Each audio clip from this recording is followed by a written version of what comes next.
So the purpose of having an effective business communication is you're not always talking face-to-face like we are now. So even as I'm here talking, you're communicating things to me. So I see all your eyes looking at me, so I know you're listening. And when I see your heads nodding, I know what's going on. And if I see someone doing something like this, I'm like, okay, maybe I should stop and explain again. So your communication styles, nonverbal, carries a lot of weight. However, when you're talking with people in writing, all that's gone. So that's why we're going to talk about ways to make your writing effectively communicating exactly what you're trying to say. Okay? This one, IKEA has everything under one roof, even dessert. You can get it in the restaurant. So we don't want a desert. What do we want? Yeah, double S. We want dessert. So we're going to just go straight into it. We have greetings and salutations.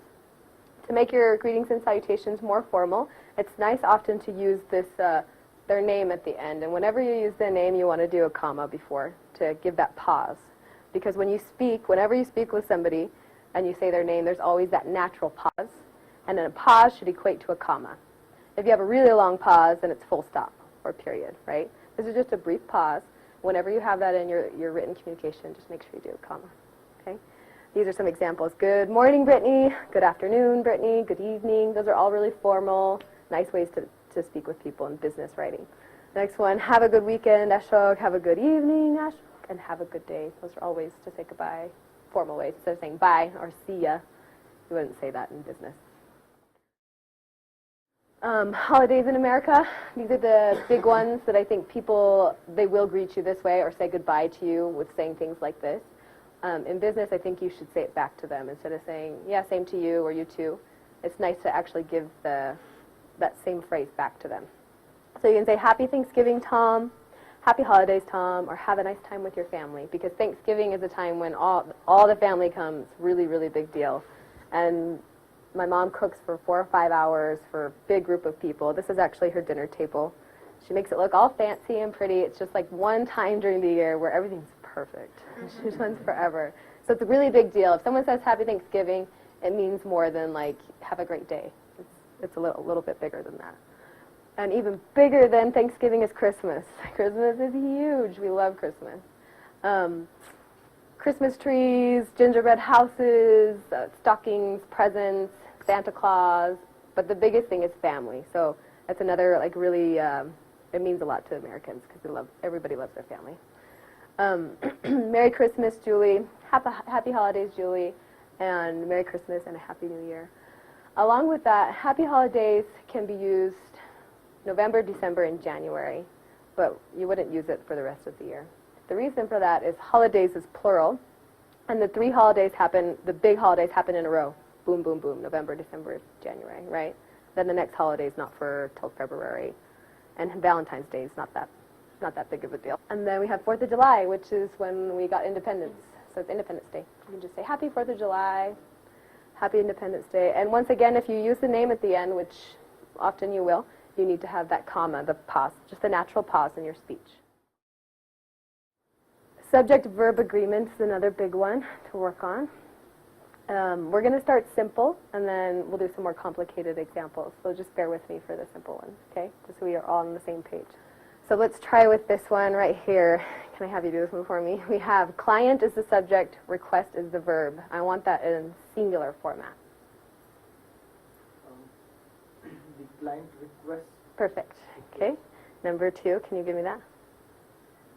The client's request. Good. That's it. You got it. Okay, we'll run through these really fast right here. Number 1. Agent refused. Perfect. Agents received. Good. These ones are simple, but they'll get trickier. Go ahead.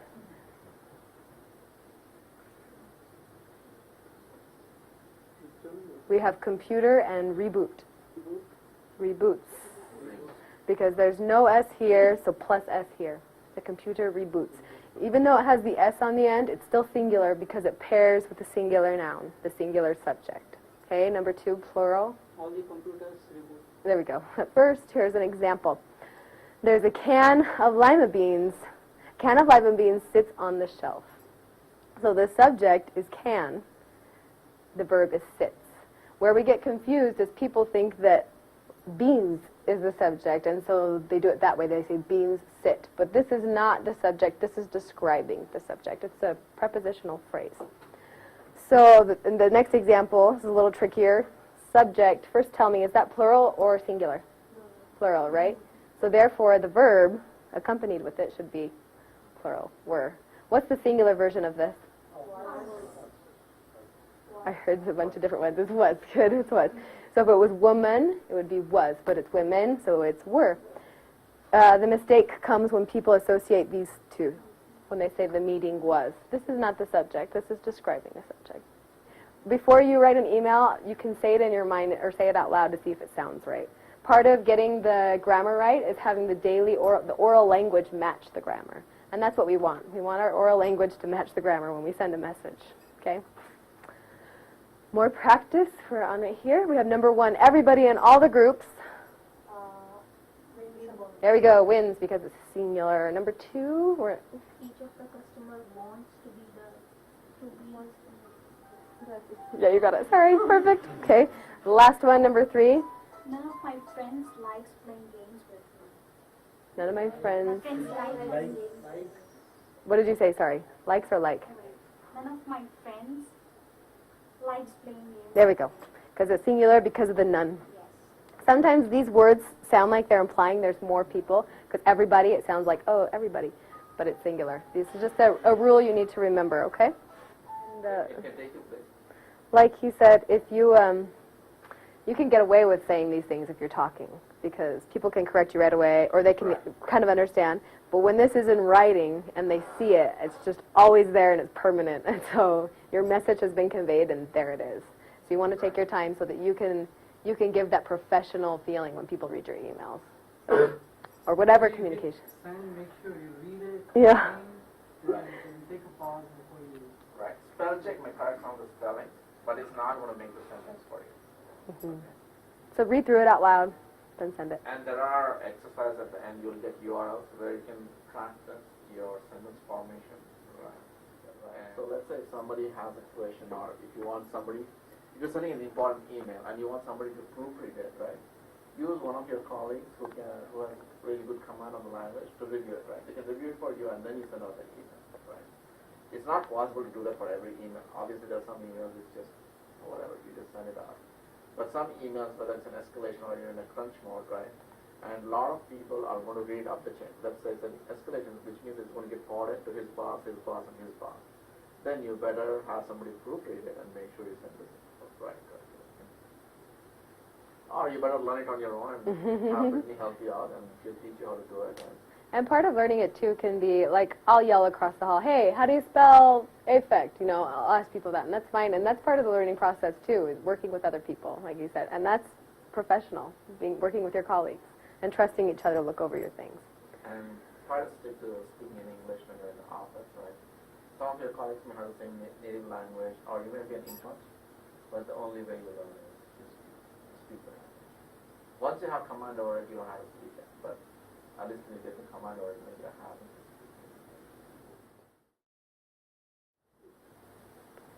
What do people say when they speak English? You speak English good, right? Isn't that a compliment you get? Like people will say that, you speak English good. You can't say that because... And that's just yeah, that's why it's funny.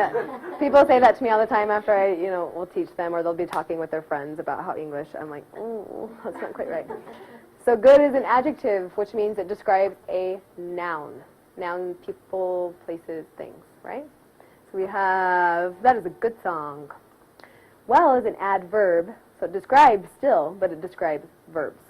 So sleeping, walking, kicking, hunting, whatever. You do those things well. So you can say, you speak English well. Using the apostrophe to show possession. When something belongs to someone, this is easy. We all know if it belongs to someone. Those are Santosh's computers. There's just one Santosh, right? So you put the apostrophe and then the S. There's one in the entire world. He's right there. He's like, yeah. Okay, the next one is please take the client's call. There's only one client in this case. Sometimes there could be more than one, but in this case you can tell that there's one client because of the placement of the apostrophe. were we to have moved it over at the end of the S, then you know that it's multiple clients. Good, thanks. The next one is where there are multiple owners, or it's plural. Then you need to, the apostrophe placement, you need to be really careful. Most of the time when you make something plural, what do? If I want to make bottle plural, what do? Add an S, that's it. Well, I make cat plural. Cats, phone. Yeah, really easy. However, there are a bunch of words that don't follow that rule. Here's one right there. People. Does people end with an S? No, but it's still plural. So the way you make it plural is by adding the apostrophe S, which makes it look sort of singular, but it's not, because we all know that people is plural, right? The general rule is when you're doing plural, you put the S at the end and then the apostrophe.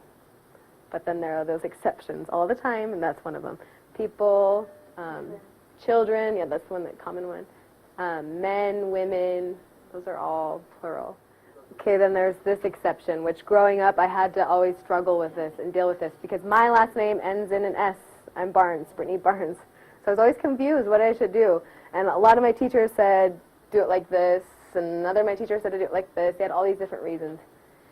Here's the official rule. You must put apostrophe S, just like that, because there's only one Brittany Barnes right here, okay? If I were talking about my family, if I was saying we're going to go to the Barnes' house, then in that case we would do just Barnes and one apostrophe. Just write Barnes, apostrophe.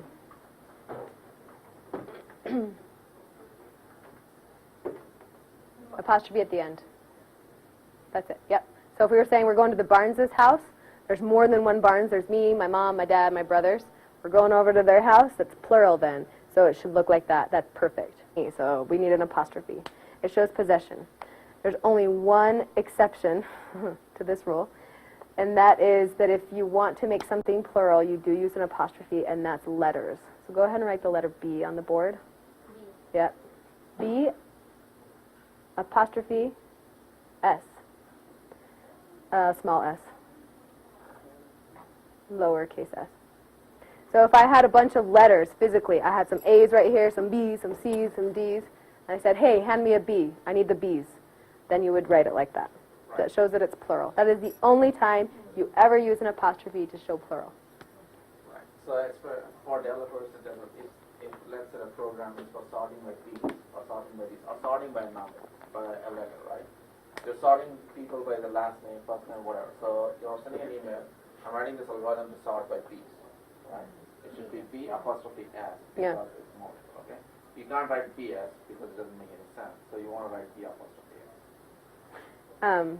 Yeah, I've seen it frequently when like cataloging in a library or cataloging books, or anytime you're organizing things by alphabetizing, they'll say, hey, get it from the B's, or I got that from the A's, or whatever. You can do it in that case. This is just a quick way to remember all these conjunctions that connect to separate independent clauses. What does F stand for? Good. Did you say that? You cheated. The other group figured it out. Okay, next one. What do you think it is? Yeah. What's the next one? No, none. No. Not. Not. But. Or. Oh, no, this is it not. This is nor. Yes. So? Yeah, you got it.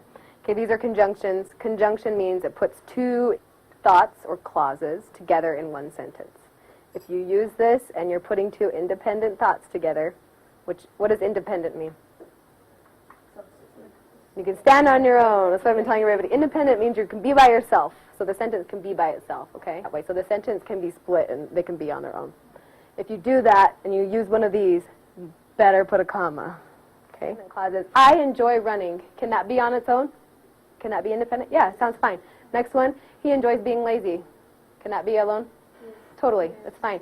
Therefore, it's appropriate. That's right. Hey, that's true. I made this beforehand. I'm serious.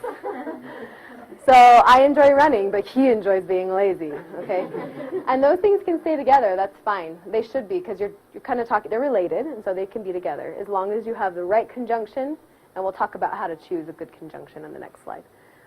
This rule only applies if you have two independent.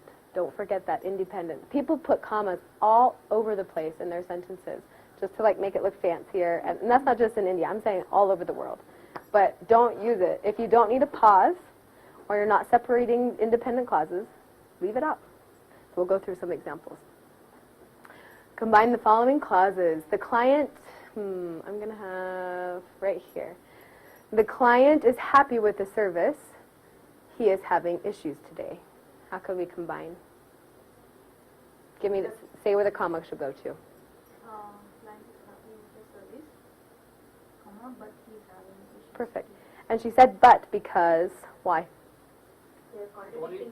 That's it. They're contradicting. The first one, he's really happy, and then the second one, he's ticked off. So he's not happy. Put the comma to say but, and then say but. Next one is the problem can be solved. You will need to turn on your computer first. Right here. Can you do that for me? Problem can be solved, comma, but you need to turn on your computer first. Right, because you have to do that first before you do the other one. Okay, howevers. When you do however in the middle of a sentence, you need to have a comma before and after however.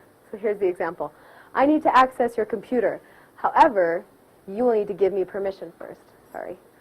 So those are two pauses that would happen in natural speech were you to say this out loud to someone. I need to access your computer.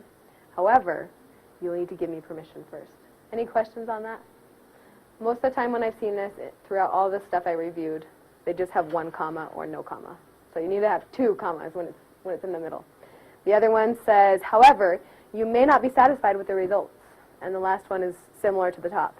In this case, however, we will need to reboot the computer. And these are actual examples that I pulled from things that I've read. I looked at your file, comma, however, there was no data to support the claim. Okay, did I hear two commas or just one? One One more comma, yeah. So if it's in the middle of a sentence, get two commas for two pauses. However, comma, you may get a position in the future if you continue to show interest. Thank you. Back here by Santosh, please take over.